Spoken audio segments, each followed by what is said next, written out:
O evangelho de hoje usa uma expressão que é de Jesus para falar de quem é o reino dos céus. Muitas vezes Jesus falou sobre o reino dos céus, o reino de Deus, o reino dele. Mas algumas vezes, várias vezes, Jesus fez comparações com parábolas. Mas algumas poucas vezes Jesus foi mais cirúrgico, para falar de uma forma mais estrita, mais profunda, mais clara, como receber o reino dos céus. Porque o reino dos céus não é que você vai entrar no reino dos céus simplesmente depois. É verdade que alguns, pela misericórdia de Deus, como a Ana Maiká estava pregando também sobre misericórdia, talvez nunca experimentaram isso aqui durante sua vida, e vai chegar no momento da sua ida para a eternidade, aí sim vão entrar no reino dos céus. Mas existem alguns que antes, muito antes de entrarem no reino dos céus, tiveram a graça de que o reino dos céus entrasse neles. Aqueles que experimentaram receber uma transformação interior já aqui na terra, não precisam esperar depois dessa vida, já esta vida é preenchida pelo reino dos céus. E o evangelho, um dos evangelhos que diz isso, é o que nós ouvimos hoje. Jesus disse: deixai vir a minhas crianças, não as proibais, porque o reino de Deus pertence, é dos que são como as criancinhas. Em verdade vos digo, quem não receber, aleluia, quem não receber o reino de Deus como uma criança, não entrará nele. Então Jesus está dizendo que antes de você entrar no reino dos céus, primeiro o reino dos céus tem que entrar em nós. Como que o reino dos céus vai entrar em nós? Tornando-nos como criancinhas. Eu vou falar de coisas hoje, depois que a Ana falou sobre a misericórdia, a Ana Maiká, eu vou falar ainda na perspectiva do que a Ana está falando, para que a gente possa entender realmente quão grandiosa e maravilhosa e necessária é a misericórdia de Deus. Nós vamos fazer um pequeno contraste, falando da miséria do pecado, porque ontem o tema foi isso, o amor de Deus. O Maicon falava sobre a dopamina da alma, ele usou a expressão, que é o amor de Deus. Para nós podermos, depois de nos maravilharmos com o amor de Deus, desejarmos, percebermos como é necessário a misericórdia de Deus, vamos falar então sobre o desamor humano, o pecado, como nós assim chamamos. Mas eu quero falar especialmente de algo que eu nunca falei no Adorarte. Aliás, eu não sei se você sabe,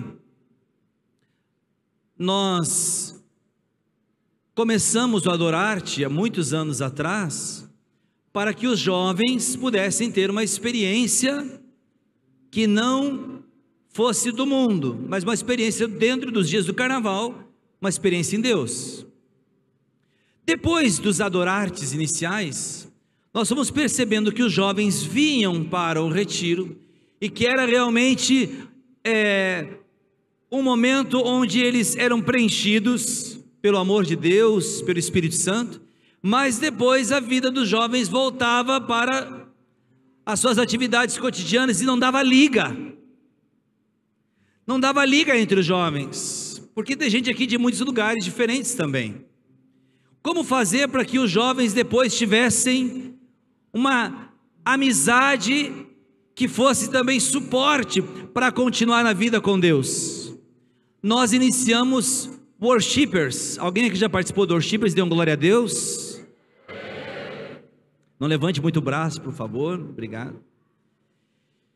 Mas o Worshipers, ele começou sendo worship boys e worship girls, antes de ser o grupo misto. A proposta da comunidade para os jovens foi primeiro para rapazes, worship boys, no final de semana, e para moças, meninas, garotas, worship girls, garotas adoradoras. Quem aqui chegou a participar de um worship boys, um worship girls? Levante a mão. Alguns participaram. Nós nunca mais fizemos nos últimos anos.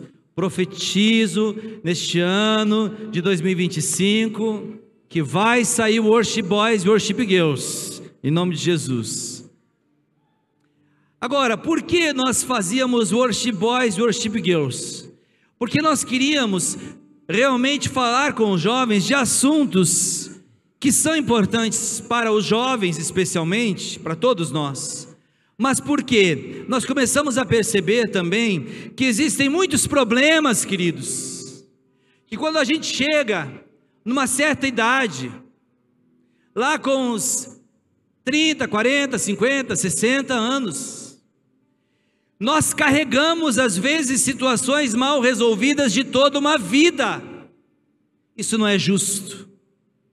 Não é justo que a gente chegue com 40, 50, 60 anos, com dores, com chagas, que poderiam ter sido curadas, lá quando nós tínhamos 15, 16, 20 anos. Então o Worship Boys, Worship Girls começou assim, para nós falarmos de um tema que eu quero falar hoje. Eles me deram apenas 90 minutos para falar, acho que eu consigo. O tema da sexualidade. Hoje nós vamos rachar os paradigmas aqui, porque isso não pode ficar sem ser falado. Nós temos que ter a coragem de abordar esses temas. É importantíssimo falar do amor de Deus e de tudo mais. É necessário falar de tudo aquilo que nós precisamos ouvir. E há algo que o mundo tem falado muito, e algumas vezes nós temos falado. Então hoje nós vamos falar mais forte sobre isso, porque está aí dentro. Está aí dentro. Está dentro de você ou você já morreu? Quem aqui sente desejos sexuais, levante a mão. Mas a fila está ali, gente, ó, para você que mentiu. Porque a parte da sexualidade é parte. Eu não estou falando. A sexualidade a gente já pensa logo em pecado. Não é só pecado. Sexualidade é próprio de ser humano. Quem aqui é ser humano e tem desejos, até tentações, com certeza, lógico, na área da sexualidade e também da afetividade, aí para o pessoal dizer, agora eu vou levantar a mão, né? Levante a mão. Muito bem. Depois de nós fazermos uma oração de cura e uma oração de libertação, vamos fazer uma oração de ressuscitamento, porque uns estão mais frio que cadáver com esse calor. Vamos falar sobre isso. Eu sei que é um tema que a gente fica às vezes um pouco indisposto, mas temos que falar, porque se nós não clarearmos a nossa mente com a palavra da verdade do Evangelho, se nós não clarearmos a nossa consciência, a nossa alma com a luz de Cristo, o diabo, ele vai fazer festa aí dentro de você. Jesus fala que para que o reino dos céus entre dentro de nós, precisamos ser como crianças. Este aspecto da criança fala muito sobre o amor puro. Veja as crianças, tem crianças aqui inclusive, não são seres assexuados, são seres sexuados, eles têm na própria constituição humana isto. Mas acontece que na criança que ainda não entrou a malícia, isso está muito conforme o amor. O Papa Bento XVI escreveu inclusive uma encíclica, Deus Caritas Est, falou muito bem sobre isso. Existe um amor chamado Eros, é um amor Eros vem, você sabe a palavra de erótico, é um amor de busca de prazer. Até as crianças têm isso, mas elas querem isso de uma forma pura, verdadeira, e não com essa hiper sensualização, sensualidade, sexualização, etc e tal, para não dizer outras coisas até mesmo. Então veja, nós estamos aqui para entender o que Jesus quer falar. Por que nós precisamos ser como crianças, nesse amor mais puro? Então vou dar o contraste para nós podermos entender, porque nós vivemos exatamente neste ambiente de intensa exposição e exploração da sexualidade, da erotização. É realmente um apelo sexual que existe muito forte isso. E nos dias do carnaval também. Nos dias do carnaval, de uma forma ainda mais escancarada em muitos lugares, pelo menos. Mas veja, o ser humano não foi feito para isso, para essa exploração, essa hipererotização, porque isso acarreta no ser humano um desenvolvimento, desde criança até a juventude e vida adulta, um desenvolvimento da nossa capacidade de amar ou não. Deixa eu dizer a vocês, queridos, vocês hoje, jovens dessa geração, estão muito mais expostos a isso do que na minha geração, porque a geração da internet, a geração dos meios de comunicação virtual, é uma geração que te dá o acesso que na minha época nós não tínhamos, graças a Deus, a essas coisas, pelo menos não de forma tão forte. Mas hoje vocês, sobretudo jovens dessa geração, passam por isso. O que acontece? Existe um apelativo a que cada vez mais cedo a criança que é pura em seu amor seja estimulada a um prazer excessivo, e sobretudo um prazer nessa parte erótica da sexualidade. Eu posso dizer a você com toda confiança, eu sou padre há 17 anos. Há 17 anos, quando eu comecei a ser padre e comecei a trabalhar com jovens, já existia internet, evidentemente, tudo isso. Mas quando nós atendíamos jovens e adolescentes, era um pouco mais tardio. Quantas vezes nós íamos atender, conversar com adolescentes, até inclusive adolescentes que estavam fazendo a catequese de crisma, por exemplo, eles ainda estavam muito mais blindados, vamos dizer assim, protegidos, do que essa geração onde tudo é muito mais fácil de acesso. O que acontece? Por que existe um interesse em explorar essa área? Porque é uma área viciante. A questão sexual é uma área viciante. Por quê? Porque Deus constituiu o ser humano de uma forma que ele possa experimentar prazer e liberar essa substância que antes nós citamos, que uma delas, tem outras tantas, mas como a dopamina. A dopamina é essa substância que causa prazer e alegria, e isso é liberado pelo cérebro quando o cérebro é estimulado por momentos bons e prazerosos. Por exemplo, quando você está numa boa companhia, com uma boa amizade, quando você dá uma gargalhada gostosa de uma piada, quando você ri com o seu colega, quando você faz uma aventura sadia, isso libera muitas coisas boas, dopamina, endorfina, outras tantas coisas, substâncias maravilhosas, a adrenalina. Só que nessa área sexual, quando é estimulado de uma forma normal, também gera uma dopamina saudável, que o cérebro consegue ao mesmo tempo produzir e ao mesmo tempo suportar. Como assim? Porque existe possibilidade de que o cérebro seja tão fortemente estimulado que ele produz muita dopamina, mas ele não aguenta de tanta descarga de prazer. Ele começa a ficar estressado, começa a ficar cansado, começa a ficar super estimulado.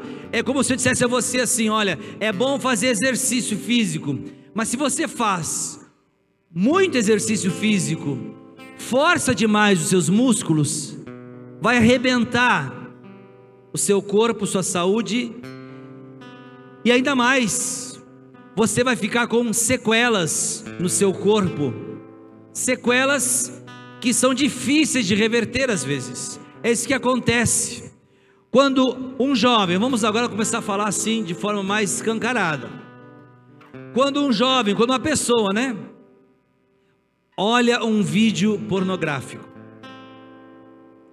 há uma extrema erotização, produção de dopamina, de prazer. E como a pornografia é tão diabólica, porque ela produz um universo infinito, de você ver diversos tipos, diversas cenas, diversas pessoas, de diversos jeitos, diversos tipos, etc, etc. O cérebro, que é muitas vezes estimulado também pela curiosidade de ver coisas novas, olha só, isso aqui é diferente, nossa, isso aqui é mais legal ainda, a gente é assim, fica cada vez mais bombardeado por isso e começa a viciar. Gente, isso dá uma dependência. O cérebro cria uma dependência. Você sabe que foram feitos, aliás, vários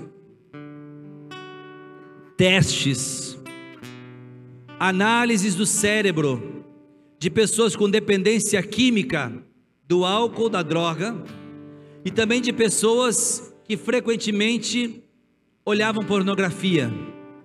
Você sabe qual é a constatação neurológica? O cérebro de um dependente químico de drogadição, ele fica estressado, cansado, machucado, e aparece essa mancha de uma superprodução de dopamina que machuca, que adoece o cérebro. E se você coloca do lado uma pessoa que costuma acessar pornografia, tem o mesmo diagnóstico: cérebro está doente, cansado, machucado, superestimulado.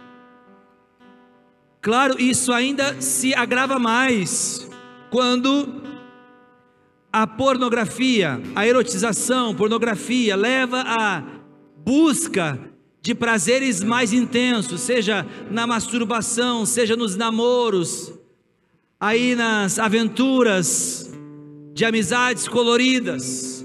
Isso vai produzindo cada vez mais no cérebro algo que é antinatural. O cérebro não foi criado para isso. O cérebro foi criado para ter momentos bons, mas não um bombardeio, uma superestimulação que gera dependência química, porque é uma química a dopamina. E com o tempo o cérebro passa a exigir doses mais e mais fortes. E é por isso que muitos, sobretudo jovens, desenvolvem um ciclo, escute agora, e algumas coisas vão começar a fazer sentido, um ciclo de compulsão. Compulsão, tensão de querer aliviar, alívio momentâneo. Depois do alívio momentâneo vem a culpa, vem o vazio. Depois da culpa e do vazio vem um vazio que quer ser preenchido, então é uma nova busca por prazer, que gera uma nova compulsão, e que aí de novo gera alívio, e gera culpa, vazio, compulsão, e é um ciclo interminável. Veja se não é isso que acontece muitas vezes conosco quando caímos no pecado. Parece que a gente tem necessidade de preencher aquela vontade de ter algum alívio, de ter algum prazer, aí aliviou, aí vem a culpa, que droga, que vergonha, meu Deus, eu estou ficando realmente viciado. Aí passa um tempo, mas eu preciso, agora parece que o buraco está mais vazio, agora ainda eu preciso preencher mais, e aí você busca de novo o prazer, e aí você tem o alívio, aí você tem a culpa, aí você tem o vazio, aí você tem a compulsão. É um ciclo interminável. E sabe o que causa isso? Isso é pecado. Começa a gerar ansiedade. Por quê? Porque eu quero que algo me preencha, eu quero que algo me alivie, eu preciso, estou muito tenso, eu estou muito nervoso, porque o organismo, ele está produzindo hormônios, ele está produzindo necessidade de dopamina, e aí você começa a criar ansiedade, aí você começa a criar baixa autoestima, porque você pensa, meu Deus, mas eu estou ficando nervoso, estou ficando doente, eu não sou uma pessoa normal, começa a criar uma loucura. E aí vem muitas vezes a depressão, que é uma faceta da ansiedade. Gente, isso é terrível. Isso a criança não tem.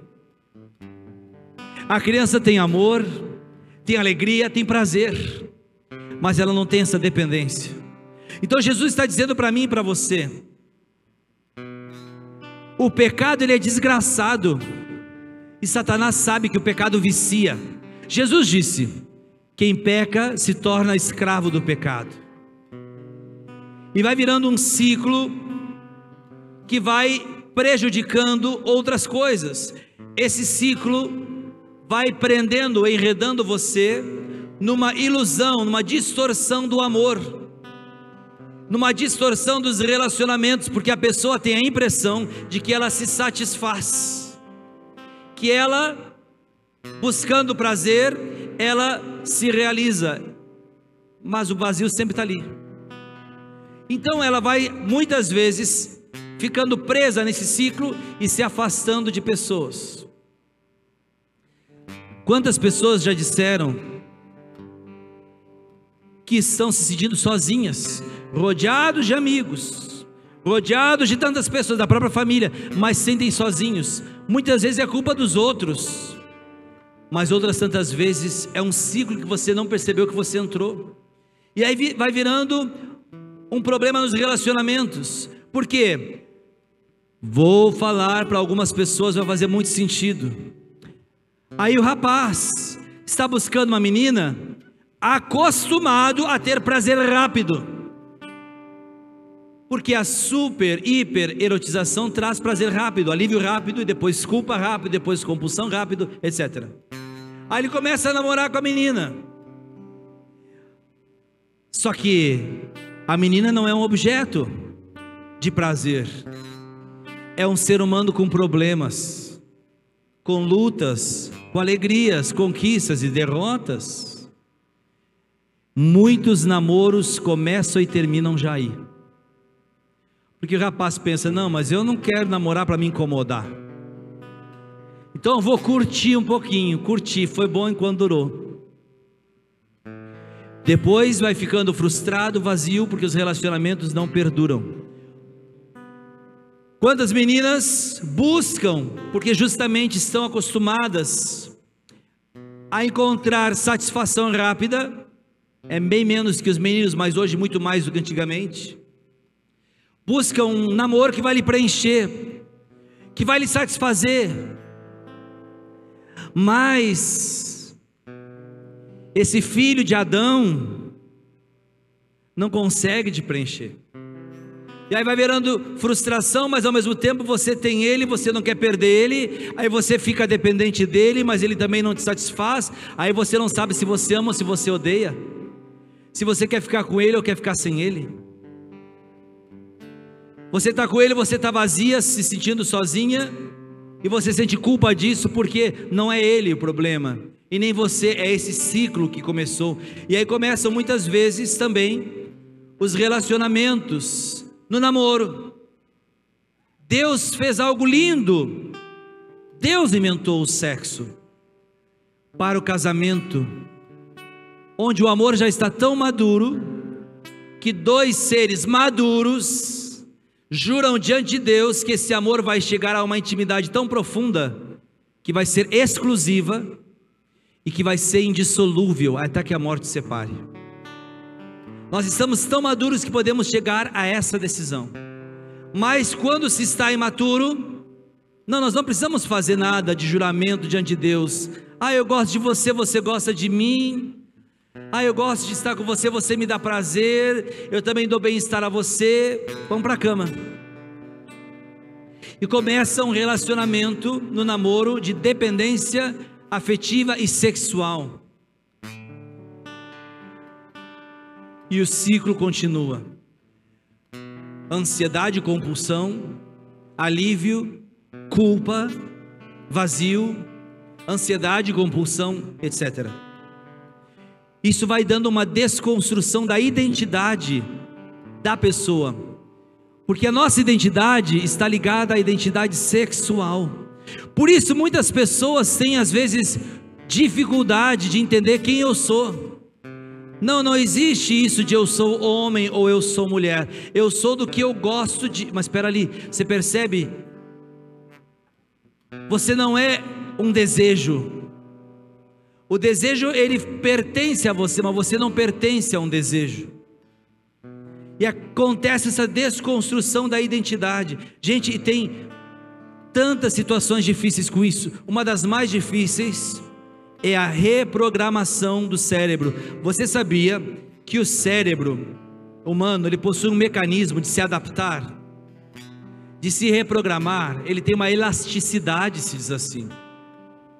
Então, quando uma pessoa fica muito nisso, o cérebro começa a se acostumar a isso, e a pessoa fica como que de uma forma reprogramada. Ela perde a sua identidade original e é reprogramada.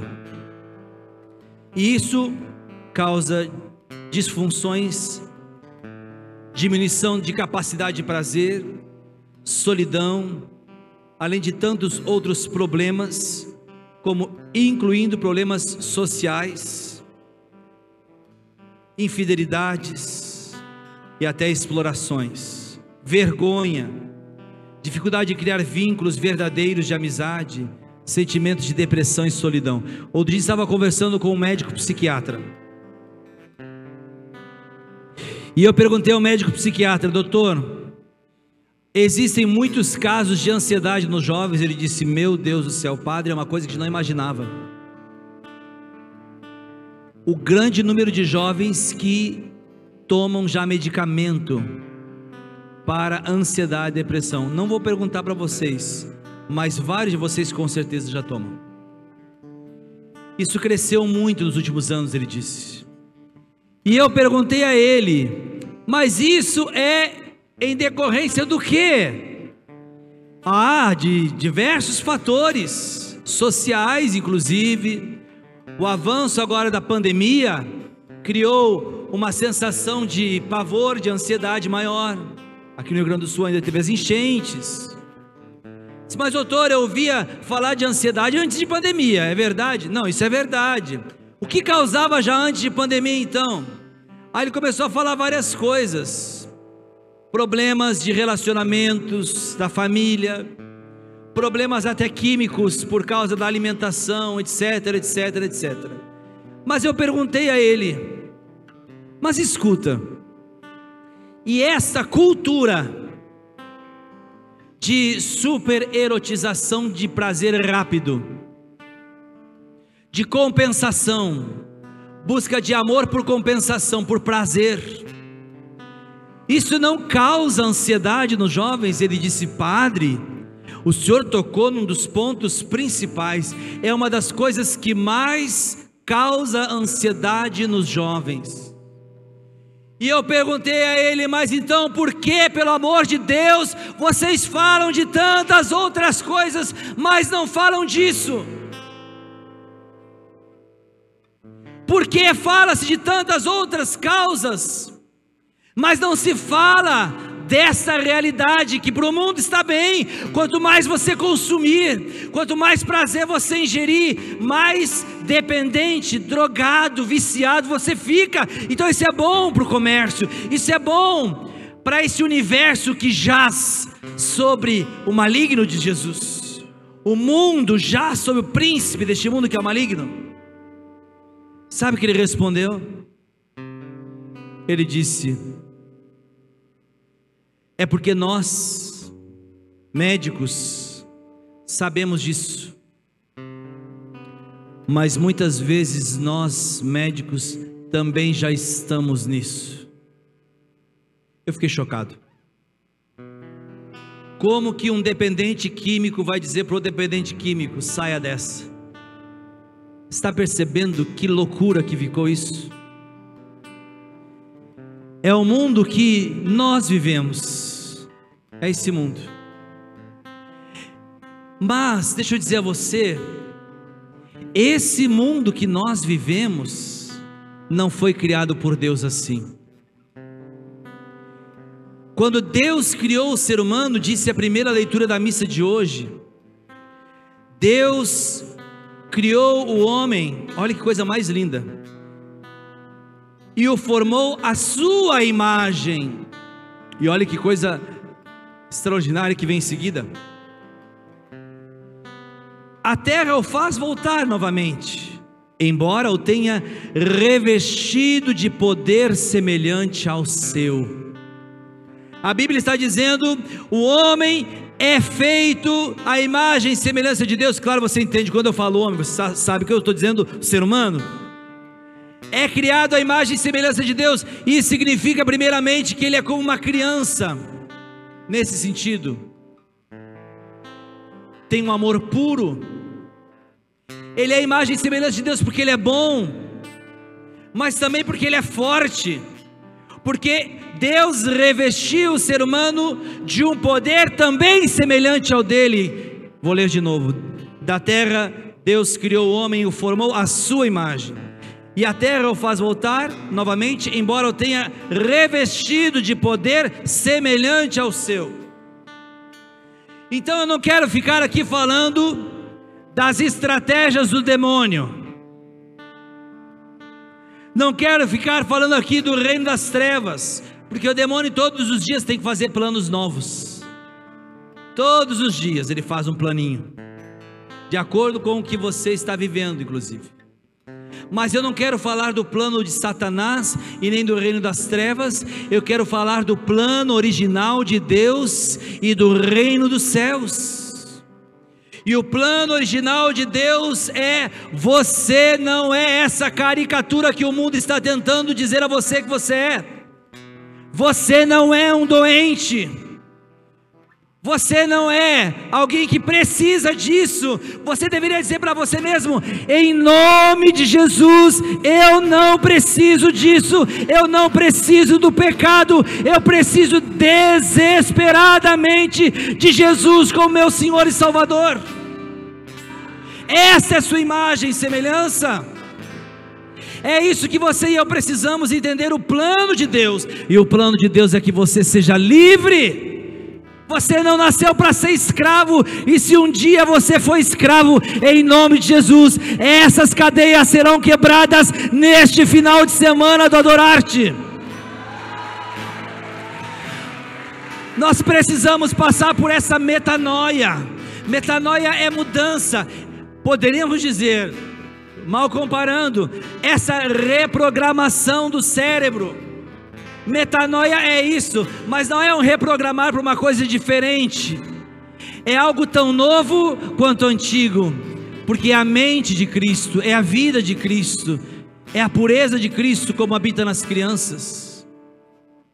Então, o que nós precisamos é entender o reino de Deus. Se você pertence ao reino de Deus e permite que o reino de Deus entre dentro de você, não se preocupe. Você não vai precisar de muitos esquemas para tirar Satanás da sua vida. Se entrar o reino de Deus dentro de você, Satanás com todos os seus demônios vão sair automaticamente, necessariamente, forçadamente, não por você, mas pelo próprio Rei dos céus. Então nós precisamos, neste Adorarte, dar um basta a essa mentira do pai da mentira e aceitar a verdade de Cristo. Nós somos imagem e semelhança de Deus. Eu não preciso do pecado. Essa é uma das maiores verdades que nós temos que dizer para nós mesmos. Vem a tentação, vem o desejo de olhar pornografia. Eu não preciso dessa miséria. Senhor, eu preciso de Ti, dá-me Tua graça, porque eu sou fraco, Jesus, mas eu não preciso disso. Vem a tentação da masturbação. Eu não preciso disso. Eu não preciso disso para ser feliz. Eu não preciso disso para me aliviar. Eu preciso daquele que disse: vinde a mim todos vós que estáis cansados, e eu vos aliviarei. Ele é o alívio verdadeiro e permanente, que não é de alguns segundos, desculpa dizer. O alívio que você sente na hora do êxtase sexual, de segundos. Ele pode dar um alívio a você constante. Ele pode aliviar esse peso, essa compulsão, essa ansiedade, essa angústia que você está sentindo. Você não nasceu para ser escravo, você nasceu para ser livre. Você é imagem e semelhança de Deus, e repito o que a palavra diz: o Senhor revestiu a você de poder semelhante ao poder dele. Há um poder dentro de você, e esse poder é o Espírito Santo. Ele habita dentro de você. Nós vamos clamar neste final de semana isso, e decidir, para que se quebrem essas cadeias malditas, porque isso está passando de geração em geração.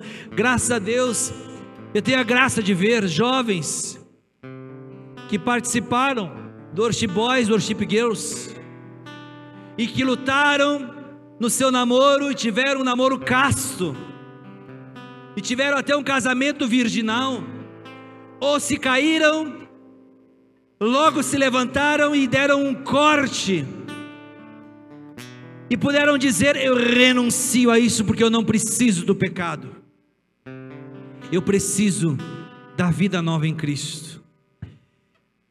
Essa minha primeira pregação, eu disse que ia ser uma pregação mais dura, mas não é dura contra você, é contra o pecado, é contra a dependência do pecado, é contra a mentira de que nós somos tudo isso. Nós temos que ser como crianças para receber o reino dos céus.